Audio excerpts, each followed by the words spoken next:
নমস্কার, কেমন আছেন সবাই? এই যে বাবা সকালবেলায় খাওয়ার দাওয়া একদম কমপ্লিট করে চলে গিয়েছিল বাজারে। তো চলো আজ দেখা যাক বাজার থেকে কি এনেছে। আজকে শাকসবজি কিছু আনেনি, আজকে শুধু মাছ বাজার করে এনেছে। তো চলো দেখা যাক কি মাছ এনেছে। এই যে এক গুচ্ছের মাছ নিয়ে এসছে। যতই বলি কম করে নিয়ে আসতে মাছ, কিছুতেই কম করে আনবে না। এই রুই মাছটাকে, বড় রুই মাছ ছিল তো জ্যান্ত দেখেছে, গোটাটাই নিয়ে এসছে, প্রায় 1-1.5 কেজি মতো। তো এই যে নিয়ে এসেই যখন সে, তাহলে আর কি বলার আছে, কিছুই বলার নেই। তো যাই হোক, মা আবার এটাকে ভালো করে ধুয়ে পরিষ্কার করে নিচ্ছে। একদিকে এক সুবিধা যে মাছটাকে ভালো করে কাটিয়ে নিয়ে এসছে, না হলে ওই বাড়িতে নিয়ে আসলে পরে এত বড় মাছ কাটতে আবার অনেকটা সময় লেগে যায়। তো যাই হোক, ভালো করে ধুয়ে নেওয়ার পর আমি একটু লবণ দিয়ে দিলাম। আসলে লবণ দিলে মাছ ধোয়ার সময় মাছের একটা যে ওই ল্যালসা নিয়ে একটা ভাব থাকে, তো সেটা চলে যায়। যার জন্য একটু লবণ দিয়ে ভালো করে ধুয়ে নিলাম। এখন এটাকে কন্টেনারে ভরে ভালো করে রেখে দেবো, একদিনে তো খাওয়া সম্ভব না। আর আমাদের বাড়িতে মাছ খাওয়ার লোক বলতে আমরা 3 জন। দাদা মাছ খায় না, মাছের ছোঁয়াই খায় না, মাছ তো দূরের কথা। তো যাই হোক, মাছটাকে রেখে দেখছি একটা আইসক্রিম আছে। তো যাই হোক, আইসক্রিমটাকে একটু খেয়ে নিলাম। এখন এই যে দুপুরের খাওয়া দাওয়াটাকে জমিয়ে করব। এই যে আজকে মেনুতে ছিল মাছ ভাজা, সাথে মাছের তেল আর পেঁয়াজ একসাথে ভাজা। তারপরে ছিল শাক, আমি এটা বলতে পারবো না কি শাক, যাই হোক শাক ভাজা ছিল। আর রুই মাছের ঝোল ছিল।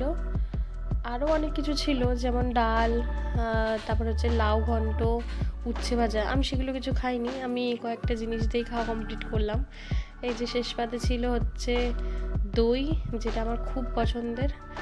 আর আমার একটু দই দিয়ে ভাত খেতে বেশ ভালোই লাগে, জানি না কার কার ভালো লাগে, তো আমার কিন্তু বেশ ভালো লাগে দই দিয়ে ভাত। তো আজকের খাওয়া দাওয়া এখানেই কমপ্লিট করে বিকেলবেলা একটা বান্ধবীর জন্মদিন ছিল, তো সেখানেই চলে গিয়েছিলাম। এই যে একটা বান্ধবী চলে এসছে, সাথে আরও একটা বান্ধবী চলে এসছে। এখন যার জন্মদিন তাকে উইশ করা। Happy birthday. Thank you advance. তোর মুখ দেখা যাচ্ছে না, দেখা যাবে না তো? এবার দেখা যাচ্ছে। Happy birthday. আমরা সবাই এসেছি। এই যে ওকে দিয়ে খাবার আনতে পাঠিয়েছিল। তো যাই হোক, আমাদের বার্থডে ট্রিটটাও চলে এসছে গাইজ।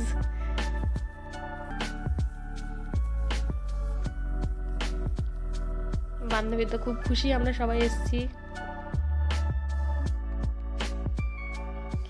এই যে ওর বাড়িতে আবার একটা পুচু সোনা আছে, যার নাম টুইঙ্কেল, কিন্তু আমি ভালোবেসে ওকে চিনু বলে ডাকি।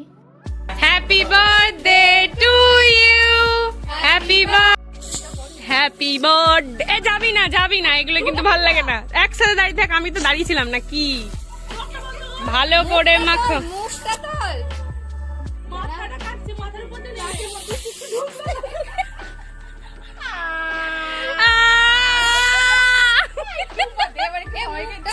কখনো না, আমাকে দিয়ে ঘরে ঢুকে গেছিলি, মনে আছে? এই যে কেক কাটিং হয়ে গেল, এখন বান্ধবী তার মাকে মানে কাকিমাকে খাইয়ে দিচ্ছে কেক। আর এই যে আমাদের সবার বার্থডে ট্রিট হচ্ছে বিরিয়ানি। তো এই যে বিরিয়ানিটা খেয়ে নিলাম। খাওয়া দাওয়া করে এখন সবাইকে টাটা বাই বাই করে বাড়িতে যাব। এই যে বাড়িতে চলে এসেছি, বাড়িতে এসে দেখছি মা কাঠে ভাত করছে। আর কাঠের উনুনে ভাত করলে দেখবে রাত্রেবেলায় ভীষণ সুন্দর লাগে দেখতে। আর সাথে কোয়েল ছিল, মায়ের সাথে গল্প করছিল। তাহলে এই ভিডিওটা আজ এখানেই শেষ করছি। কেমন লাগলো আজকের এই ব্লগটা তোমরা সবাই জানিও। সবাই ভালো থেকো।